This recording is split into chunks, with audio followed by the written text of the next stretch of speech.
XPeng is an electric vehicle manufacturer based in China that's garnered a lot of attention since it completed its initial public offering for US stock exchanges. The electric vehicle market in China has really taken off, with multiple domestic electric vehicle and battery manufacturers appearing, setting up factories, and actually selling production units. NIO is another Chinese company I discussed before that seems to have followed the exact same paths. I'll have a link in the description if you want more info about them. Currently, XPeng is only selling cars in China. However, they did an IPO, and you can buy their stock in American stock exchanges. They also have an English website, 2 facilities in the United States, and multiple open job offerings for positions in the United States. We can see there's a couple open positions in their California location. Now, it might be possible that they're just trying to get some engineers in the United States and export any technology they develop back to China, but it does make me wonder if they're considering about expansion into the United States auto market. From what I could see with NIO, it really seemed to be a similar thing, where they had multiple facilities in the United States, an English website, and they were establishing themselves in the Chinese market while hiring more and more Americans. They currently only have 2 vehicles, the P7 and the G3. The P7 is a sedan with a claimed 706-kilometer range. That's 439 miles. Just keep in mind it's using the NEDC driving range standard, so you can't directly compare it to EPA standards. And neither of them are exactly that great for real-life range documentation. Looking deeper into the specs, we can see a lot of the tech features Tesla popularized are seen in this vehicle as well. Autonomous driving, over-the-air updates, and an in-vehicle operating system the driver can interface with using a giant touchscreen right in the center of the car. We also get the ability to unlock the vehicle with your phone and control various aspects about it, like a Tesla, as well as using the autonomous cameras for Sentinel mode. That sounds awfully similar to Sentry mode Tesla's come equipped with. It's pretty interesting to see just how many of these features have been adopted and used in their products. One that I found really interesting and kind of cute is there's an ambience option for audio. So you can sort of turn your entire car into a specific mood theater.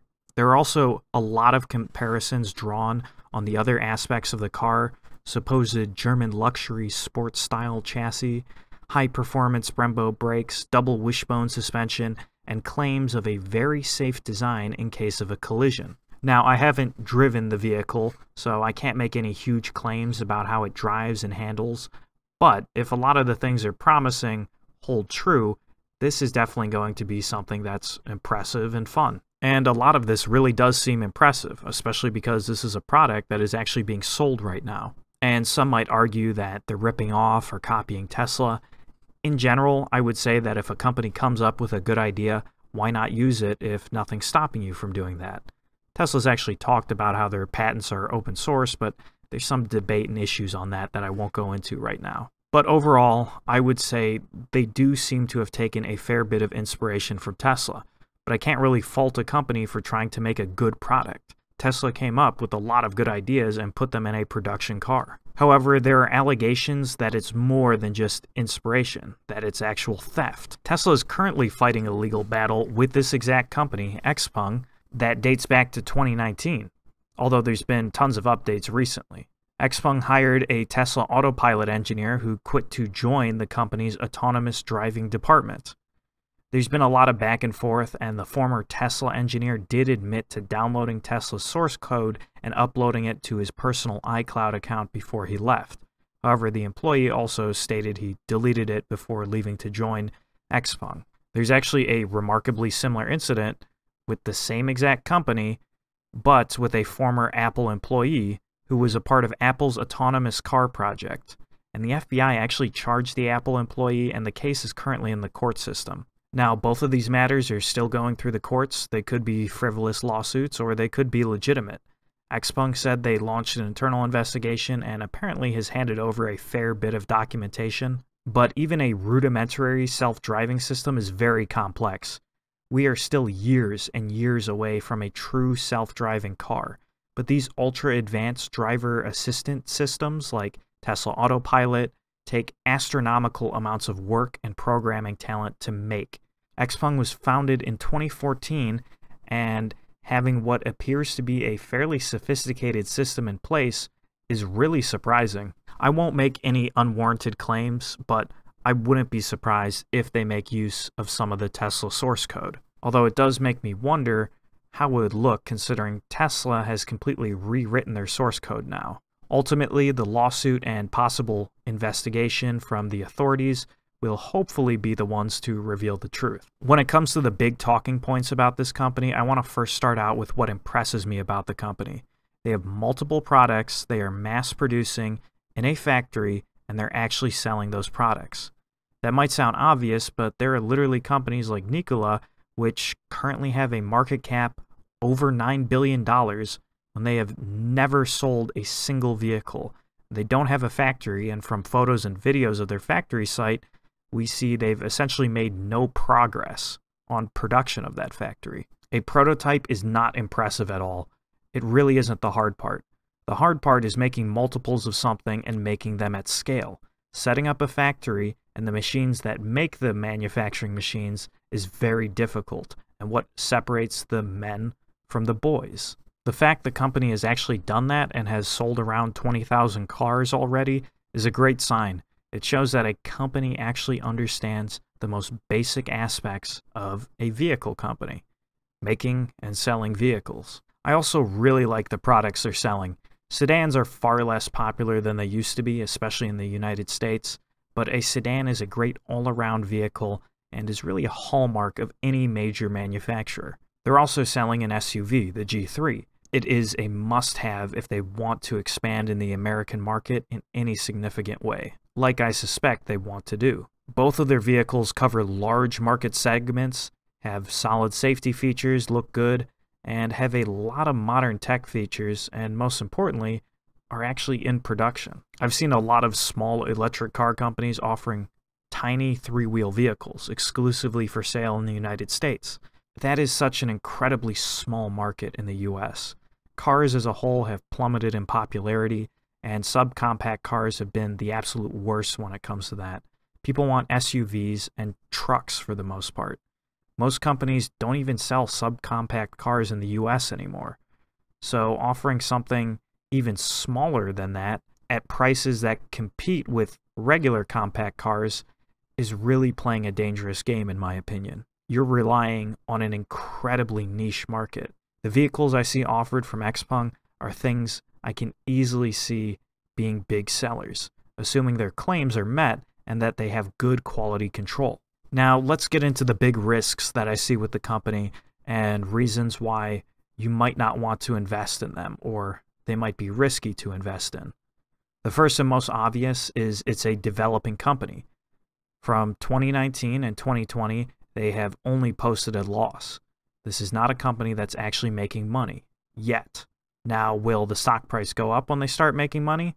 Probably. But we don't know how far off that is, nor do we know if they will ever turn a profit. When it comes to scaling and reaching into new markets, it can be very complex. So this is going to depend on your risk tolerance. Do not view this company as a big established manufacturer like Toyota. You are inherently taking a risk putting any money into a company that is not making money. I'm not claiming the stock price won't rise or that they will never turn a profit, but understand the risk associated with a new company compared to an established one. The second big concern I have with them is the fact that this is a Chinese company. Trade tensions between China and the US have been escalating for some time now. And this is a very techy car. It has tons of sensors, cameras, an autonomous driving feature. Many big parts of the tech sector, such as 5G development, have had pretty strong exclusions placed on Chinese companies, at least within Anglosphere nations like the UK or the United States. There's a big fear of spying. The US or European governments might take steps to prohibit these vehicles from being sold in these countries. And of course, there's been a lot of talk about Chinese stocks potentially being delisted on US stock exchanges, which is definitely going to be something scary if you're a US trader. Selling across countries can be difficult. There hasn't been a single Chinese manufacturer that has found success in Europe. The posturing I see from XPeng makes it seem like they might be targeting America first, but we get into the whole perception of Chinese vehicles and products. I'm not saying their product is bad. From what I've seen and videos reviewing early units, I'm very impressed. It looks solid for the most part. But perception is a key word. Chinese products are generally seen as cheaper or lower tier in the United States. So how do they plan to counteract this? Do they get aggressive with test drives? Do they try to build a reputation that spreads around the world? Maybe target celebrities? It's difficult to say. Perhaps they might even consider rebranding because XPeng isn't the best name for English speakers, in my opinion. Although opening a factory in America might do a lot to change this perception. There tends to be a fondness of American-made vehicles, even if they're from foreign manufacturers, like how the Toyota Tundra is really an American-made truck designed explicitly for the American market that has a lot of huge followers all throughout the United States. Another thing to consider is that their market cap is around $15 billion right now, and they've received funding from huge companies like Foxconn or Alibaba. There is tons and tons of money in this company, and having an even larger market cap can be kind of crazy. To put things in perspective, there's this great Google Doc that contains manufacturers' market cap by pulling from Yahoo Finance. And it does put things in perspective. They're coming up on the tails of Subaru, a huge company that sells a fair amount of cars, especially in the United States. It's really hard to say a whole lot more without actually flying over to China and test driving these vehicles for myself.